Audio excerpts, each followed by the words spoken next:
সম্মানিত আশিকের রাসূলেরা, পবিত্র কোরআনে সূরা ইব্রাহিম আয়াত ৭ আল্লাহ তাআলা বলেন, লা ইন শাকারাতুম লা আজিদান্নাকুম, অর্থাৎ যদি তোমরা শুকরিয়া করো আমি অবশ্যই তোমাদেরকে নিয়ামত বাড়িয়ে দেব। এই আয়াতের ব্যাখ্যায় বলতে পারি, শুকরিয়া শুধু মৌখিক কোনো স্বীকৃতি নয়, শুকরিয়া এক আভ্যন্তরীণ পরিশুদ্ধি। শুকরিয়া মানে উপলব্ধি করা সেই প্রকৃত দাতাকে।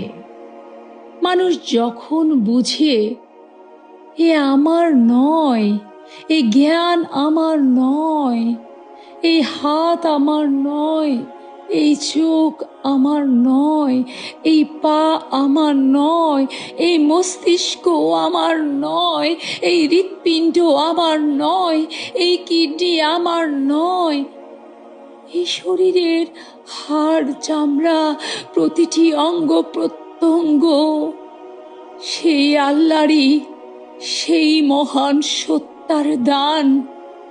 আমি ঘুম থেকে উঠে চোখে দেখতে পারছি, আমি আমার এই মুখের যথাযথ ব্যবহার করে শব্দ উচ্চারণ করে কথা বলতে পারছি, আমি আমার শ্রবণ তরঙ্গের কম্পনের মাধ্যমে শুনতে সক্ষম হচ্ছি, আমার ব্রেইন কাজ করছে, নিউরনের ভেতর দিয়ে ইলেকট্রোকেমিক্যাল পদ্ধতিতে চিন্তা ভাবনা ও অনুভূতিগুলো প্রবাহিত হচ্ছে, আমার মস্তিষ্ক কাজ করছে, মস্তিষ্কের মধ্যে নানা তরঙ্গের খেলা চলছে, আমার রক্ত ধমনীতে প্রবাহিত হচ্ছে, যা খাবার খাচ্ছি তা ভেঙে শক্তি তৈরি হচ্ছে, মলমূত্র অপসারণ হচ্ছে, খাবার থেকে শক্তি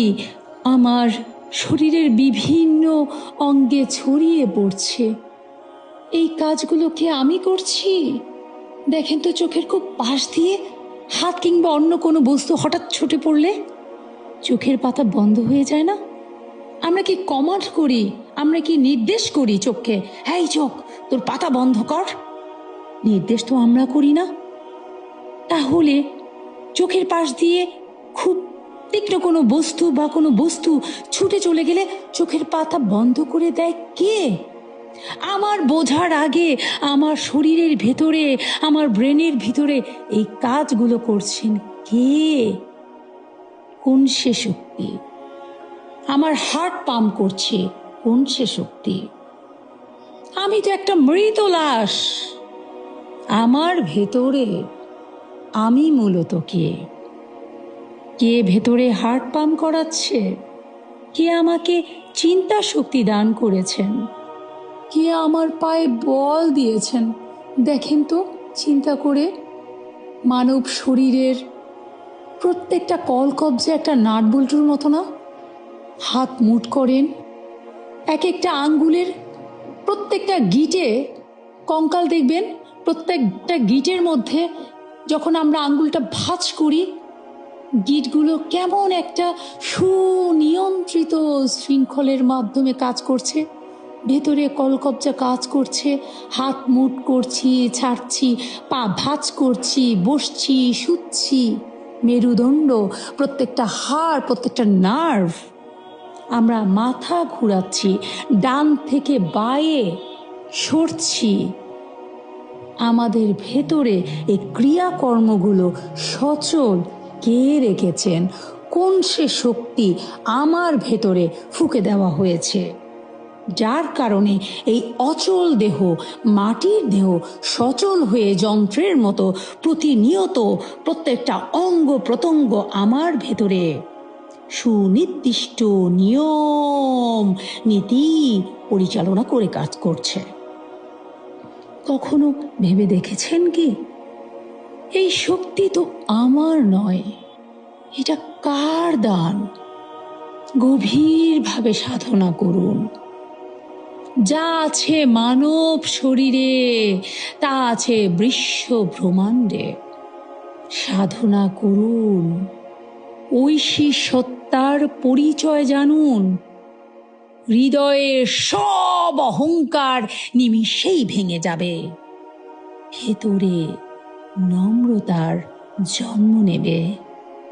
সেই মহান ঐশী সত্তার কাছে নিজেকে ঠুনকো, ছোট্ট, তুচ্ছ মনে হবে। আমার মতন এমন অজস্র সৃষ্টি তার এই বিশ্ব ব্রহ্মাণ্ডে। শুধু কি এই বিশ্ব? এরকম পৃথিবী আরো কত আছে, কত প্রাণী আছে, তাদের শরীরের ভেতরে এক একটা নিয়মে কাজ চলছে। কে কাজ করাচ্ছেন? কে এর নিয়ন্ত্রক? মানুষের প্রতি সদয় হন। প্রতিদান আশা না করে মানুষের সেবা করুন। বিপদগ্রস্ত মানুষের পাশে এসে দাঁড়ান। এমন মানুষের সেবা করুন যে কোনো দিন আপনাকে কোনো প্রতিদান দেওয়ার ক্ষমতা রাখে না। আর সেই সেবা, সেই অনুদান কারো কাছে বলবেন না। চোখ বন্ধ করে রাব্বুল আলামিনকে স্মরণ করে সেবা করুন। হে আমার দয়াময়, আমার সাধ্য মতো আমি ওই মানুষটার, তোমার ওই সৃষ্টির পাশে থেকেছি। আমার মূল মকসুদ তুমি, হে দয়াময়। তুমি আমার কাজে সন্তুষ্ট থাকো। আমার ভুল ত্রুটি দূর করো। আমার ভুল ত্রুটি মাফ করে দাও। আমাকে পরিশুদ্ধ করো। আমি সকলের উপকারে আসতে চাই। কারো প্রতি কোনো অভিযোগ নেই, কারো প্রতি কোনো চাওয়া নেই। তুমি তো আমার অন্তর্দ্রষ্টা, তুমি তো আমার অন্তরের খোঁজ রাখো। তুমি আমাকে দয়া করে পরিশুদ্ধ করো। মানুষের কাছে কিছু চাইতে নেই। মানুষকে সেবা করুন। কখনো মনে মনেও ভাববেন না ওই দিন ওই বিপদে তার আমি কাজে এসেছি। কারণ আপনি হিসেব কষে কষে মানুষের উপকার করছেন। একবার ভাবুন তো, আমরা যারা যতদিন বেঁচে আছি হায়াতে জিন্দিগিতে, কারো বয়স 10, 20, 15, 30, 40, 50, এত বছর ধরে আমরা অক্সিজেন গ্রহণ করছি, চোখে দেখছি, পা দিয়ে হাঁটছি, মুখ দিয়ে খাচ্ছি। আমার ওই মহান স্রষ্টা আমার প্রতি যে এত দয়া করেছেন, তিনি কি হিসেব কষে কষে দয়া করছেন? তবে আমি কেন হিসেব কষে কষে ভালো কাজ করব? আমি কেন সেই মহান স্রষ্টার দয়া পাবার জন্য যে আমল তা হিসেব কষে কষে করব? মানুষের উপকার কেন আমি প্রতিদানের জন্য করব? আমার স্রষ্টা কি হিসেব করে করে আমাকে নেয়ামত দিয়েছেন? আমাকে চোখে দেখার শক্তি দিয়েছেন, মুখে জবান দিয়েছেন, হাত দিয়ে ধরার ক্যাপাসিটি দিয়েছেন, ধারণ ক্ষমতা দিয়েছেন। আমার ব্রেন, কিডনি, রক্ত, ফুসফুস কাজ করছে। তিনি কি প্রতিটা ফাংশনের জন্য হিসেব চাইছেন? তবে আমি কেন আমল হিসেব কষে কষে করব? আল্লাহ সৃষ্টির প্রতি ভালোবাসা, দয়া প্রদর্শন করার সময়, প্রতিদান দেওয়ার সময়, মানুষের উপকার করার সময় হিসেব কষে কষে উপকার করতে যাব? মনে রাখবো তোমার ওই বিপদে ওই দিন আমি কাজে এসেছিলাম। তবেই তো সৃষ্টি হবে কষ্ট, সৃষ্টি হবে হতাশা, সৃষ্টি হবে অনন্ত হৃদ্বিক যাতনা। মানুষ স্বাভাবিক মতোই ভুল করবে, নিন্দা করবে, কিন্তু সেই আল্লাহ, তিনি তো অন্তর্দ্রষ্টা, তিনি তো সকল ভুলের ঊর্ধ্বে। তাকে ভালোবেসে নিজেকে বিলীন করে দেন, নিজের ইচ্ছাকে বিলীন করে দেন, নিজের অভিযোগকে বিলীন করে দেন, নিজের চাওয়া পাওয়া হতাশাকে বিলীন করে দেন তার সন্তুষ্টির তরে। সেই স্রষ্টা তো কখনোই ভুল বুঝেন না বান্দারকে। তিনি কখনোই তো মুখ ফিরিয়ে নেন না তার দয়া থেকে। প্রতিটা কর্মে তাকে সাক্ষী রাখেন, প্রতিটা কাজে তাকে সাক্ষী রাখেন।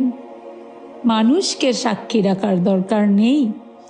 আপনার ওই 3.5 হাত কবরে মানুষ সাক্ষী দিতে যাবে না, আপনার 3.5 হাত কবরে যাবে আপনার নেক আমল।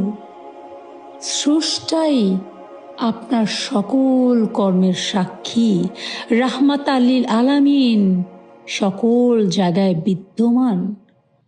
ভালো কিংবা মন্দ আমরা যে যা কিছু করছি না কেন, রাহমাত লিল আলামিন সর্বত্র সর্ব জায়গায় বিরাজমান ছিলেন, আছেন এবং থাকবেন।